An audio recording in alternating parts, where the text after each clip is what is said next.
Listen closely, my friends.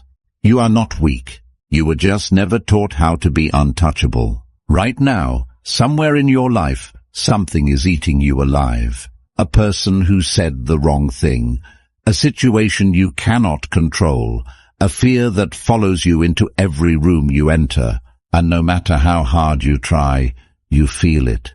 That sting, that heaviness, that quiet rage that sits behind your eyes.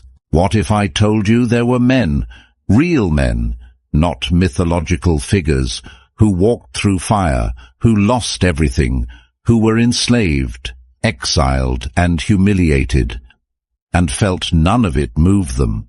Not because they were cold, not because they were broken inside, but because they had mastered something you have never been taught, the complete and total mastery of the self. My name doesn't matter.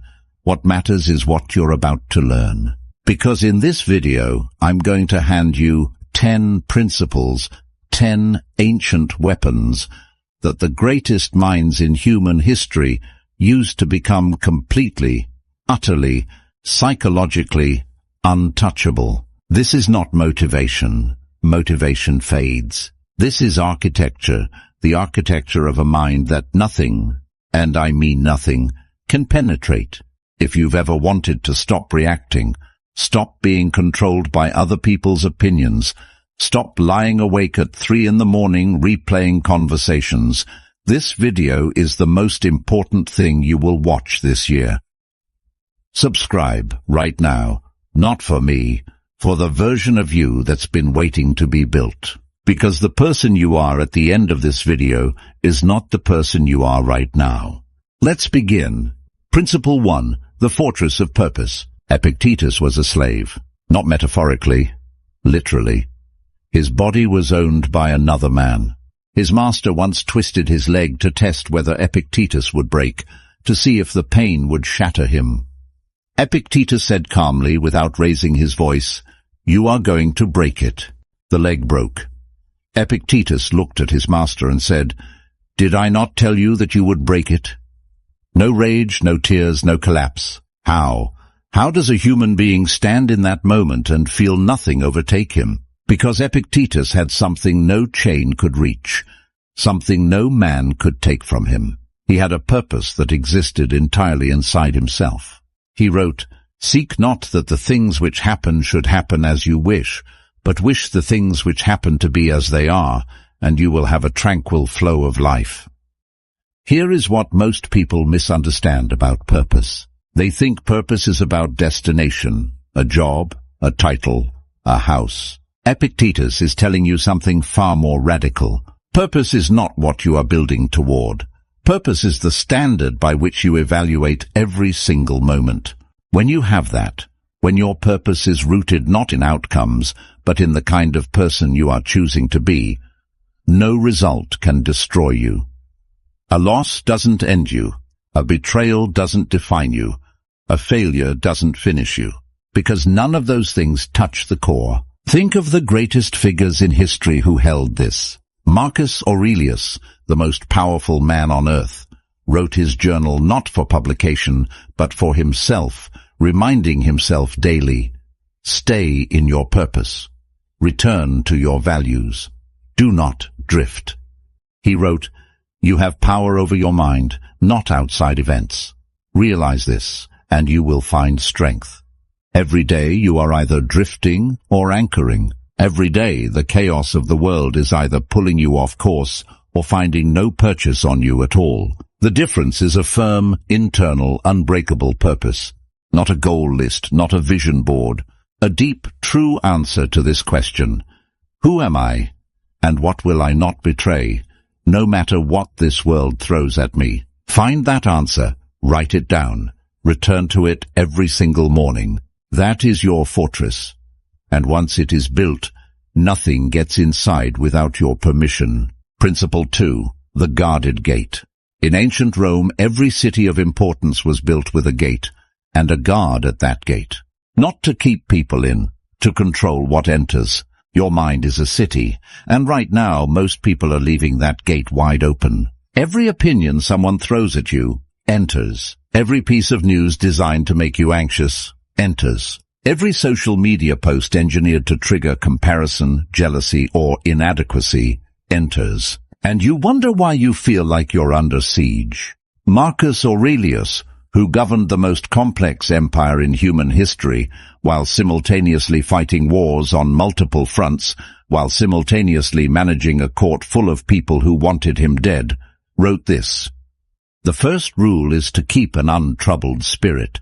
The second is to look things in the face and know them for what they are." The Stoics understood something neuroscience is only now catching up to. Your thoughts are not you, they are weather. They pass through. The question is, do you let every storm set up residence, or do you observe it and let it move on? When a thought enters that disturbs your peace, don't fight it. Don't suppress it. Fighting a thought gives it power. Instead, observe it, name it. This is anxiety. This is anger. This is the need for approval. Then ask, does acting on this thought serve my purpose? Does it align with the person I have chosen to be? If not, you release it, not violently, the way you'd release a bird from your hand. Open the grip, let it go. Seneca wrote, "Omnia lucili aliena sunt, tempus tantum nostrum est." Everything is alien to us, Lucilius. Only time is truly ours.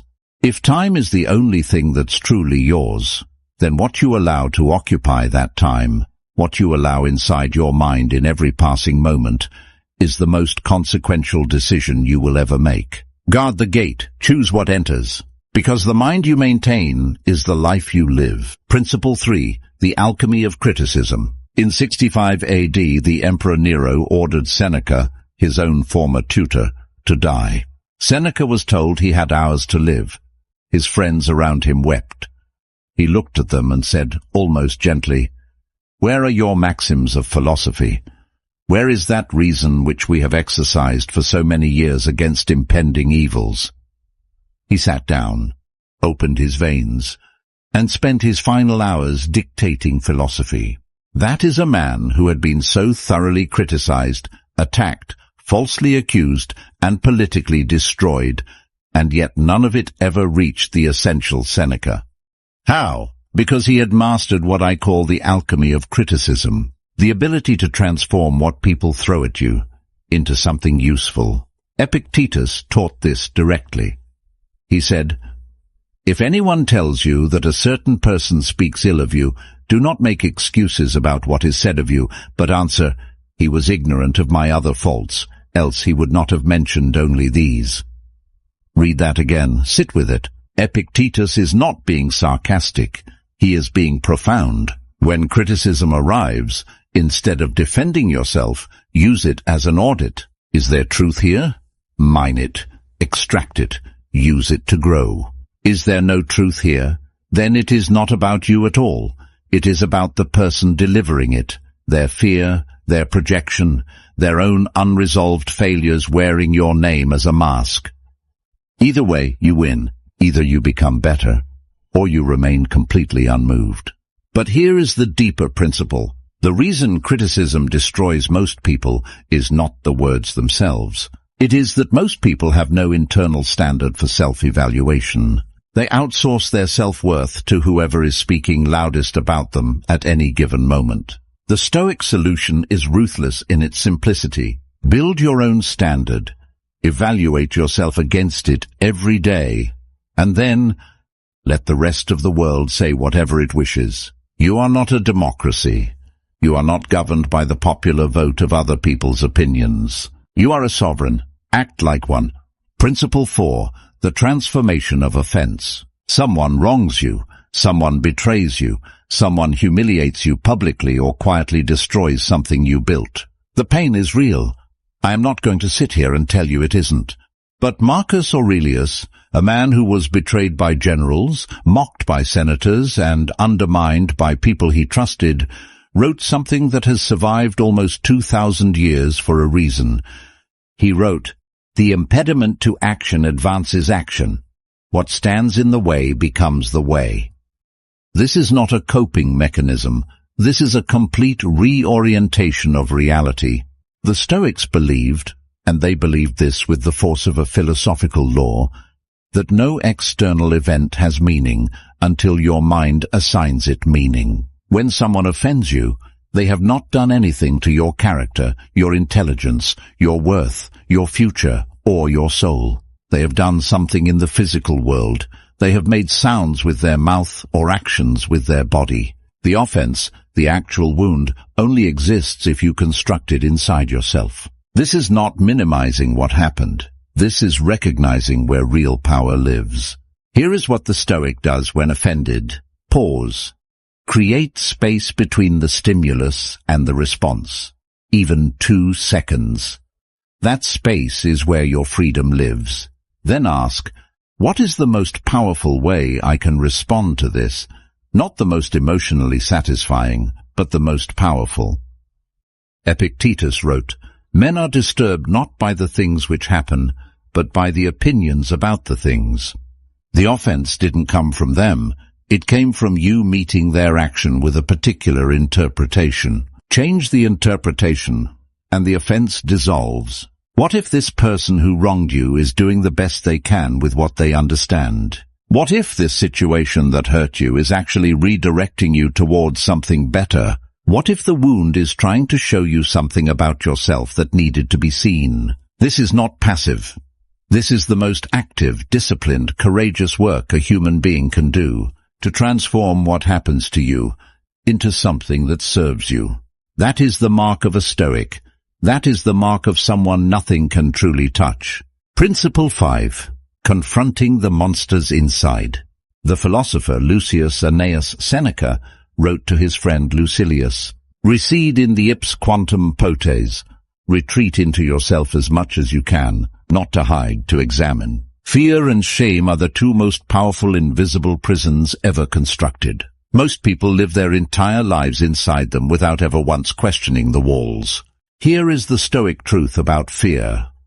Fear is not a signal that something is dangerous. Fear is a signal that you have assigned power to something outside yourself. When you're afraid of rejection, you have decided that another person's assessment of you is more important than your own. When you are afraid of failure, you have decided that outcomes matter more than character. When you are afraid of death, which Seneca wrote about extensively, you have decided that the loss of time is worse than the waste of it. Seneca wrote, "Omnia lucili aliena sunt, tempus tantum nostrum est." And he also wrote this, "Cogita quantum temporis absumpserit." Consider how much time has already been consumed. The Stoics practiced something called memento mori, the active contemplation of death. Not morbidly, strategically. When you sit with the reality that this life is finite, that this day will not return, the small humiliations lose their weight. The fear of what someone thinks of you becomes almost absurd against the backdrop of your own mortality. You were going to die anyway. Why spend the time between now and then in a prison built from other people's opinions? And shame. Shame is even more insidious than fear. Because shame tells you that you are the problem, not the action, not the circumstance. You. The Stoic answer to shame is this: you are not your past actions, you are your present choices. Every single moment is a new trial. The jury of Stoic philosophy is never fixed. Marcus Aurelius wrote, "Waste no more time arguing about what a good man should be. Be one." The shame releases when you stop defending who you were and commit completely to who you are becoming, not gradually, now, in this moment. That is the Stoic transformation. That is how you walk out of the prison. Principle 6. Premeditation, the art of expecting the worst. This will sound strange at first, but stay with me. The Stoics practiced something called premeditatio malorum, the premeditation of evils. Every morning they would deliberately visualize what could go wrong that day, not to live in dread, to make dread irrelevant. Seneca wrote, "Omnia lucili aliena sunt, tempus tantum nostrum est." And he also advised, "Let us prepare our minds as if we had come to the very end of life. Let us postpone nothing." When you have already in your mind experienced the worst outcome, it loses its ability to shock you.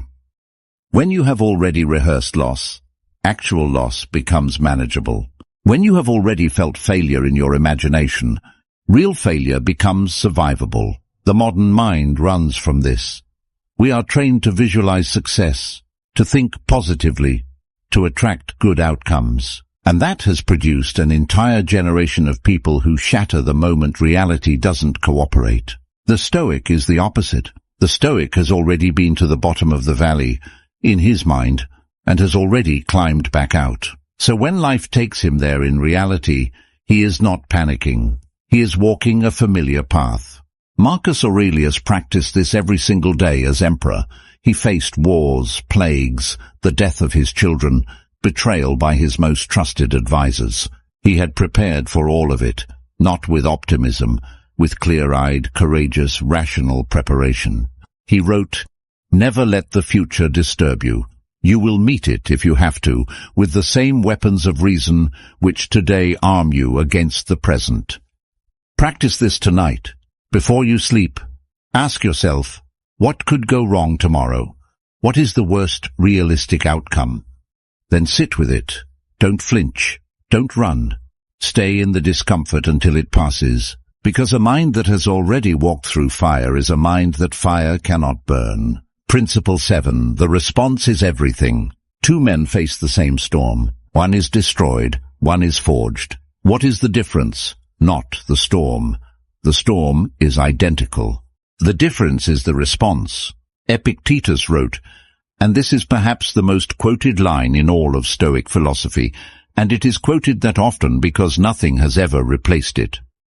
It's not what happens to you, but how you react to it that matters. This is not a platitude. This is a description of how reality actually works. Every event in your life is morally neutral until your response gives it meaning and direction. A job loss is not a tragedy. Your response to the job loss is what determines whether it becomes a tragedy or a turning point. A health diagnosis is not a sentence.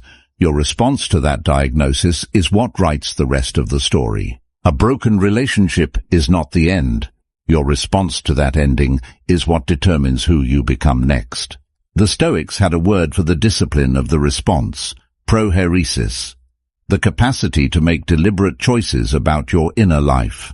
Epictetus said this is the only truly free thing a human being possesses. Everything else, your body, your reputation, your wealth, your relationships, can be taken. But your prohairesis, your power of response, belongs to you completely. Completely. No exceptions. The next time something happens that triggers you, pause. Not for 30 seconds, for 2 seconds. That is all you need. In those 2 seconds, ask, who do I choose to be right now? Not who do I feel like being. Not what does my anger want. Not what would satisfy my ego. Who do I choose to be? That question is the entire practice. Everything else follows from your answer. Principle 8. The dichotomy of control. This is the foundation, the bedrock beneath every other principle. And I have placed it here, not at the beginning, because now you are ready to receive it in its full weight. Epictetus opened his Enchiridion, his handbook, with these words. Some things are in our control and others not. Things in our control are opinion, pursuit, desire, aversion, and, in a word, whatever are our own actions. Things not in our control are body, reputation, command, and, in one word, whatever are not our own actions. Read those 2 categories again. What is in your control? What you think, what you pursue, what you value, how you act. What is not in your control? Everything else, every single thing else. The suffering in most human lives can be traced directly to this one misunderstanding. People spend enormous amounts of energy trying to control things that were never theirs to control. You cannot control whether someone loves you back. You cannot control whether your work is recognized. You cannot control whether the economy crashes or the diagnosis comes or the flight is delayed. You can control your response to all of it, every time, without exception. Marcus Aurelius wrote, You have power over your mind, not outside events. Realize this, and you will find strength. This realization is not resignation, it is liberation. When you stop trying to control the uncontrollable, you free up every ounce of energy you've been wasting, and you pour that energy into the only arena where you are truly sovereign. Your own mind, your own character, your own choices. The Stoic does not become passive, the Stoic becomes precise. Instead of fighting everything, you direct your force exactly where it matters. This is what makes a Stoic terrifying in the best possible sense. They are not scattered across 1,000 concerns. They are completely focused on the one thing that counts. Decide today what is actually in your control. Pour everything into that. Let everything else pass. That single shift, if you make it real, will change the shape of your life. Principle 9. Living in accordance with nature. This principle confuses people, and I understand why. When the Stoics said live according to nature, they did not mean go sleep in the woods. They meant something far more radical. They meant live in accordance with your nature as a rational, social, purposeful being. Zeno of Citium, the founder of Stoicism, taught that human beings are unique in the natural world because we can reason. We can step back from our instincts and choose a higher response. That capacity, that is our nature. To live against that nature is to live in misery.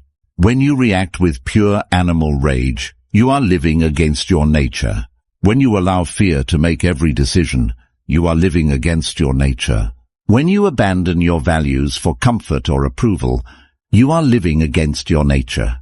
Marcus Aurelius wrote, "Confine yourself to the present, and also do not indulge in dreams of what you do not have."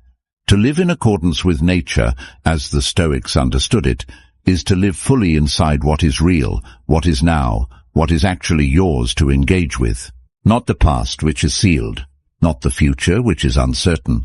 The present moment, this breath, this choice, this response. Seneca wrote to Lucilius, "Dum diffitur vita transcurrit." While we delay, life passes. How much of your life has passed while you were mentally elsewhere, replaying arguments, pre-living future disasters, waiting for the right moment to become the person you know you should be? The Stoic principle here is almost brutal in its clarity. You are not waiting, you are wasting. Every moment you are not living in accordance with your rational, purposeful nature is a moment that is gone forever. Come back, come all the way back, to this moment, to this choice, to this life. That is what it means to live in accordance with nature, and it is harder and more beautiful than anything else I know. Principle 10. The inner citadel. This is where we arrive, the final principle, and it is not a technique, it is a destination. The philosopher Pierre Hadot, who spent his life studying Marcus Aurelius, gave a name to the central achievement of Stoic philosophy.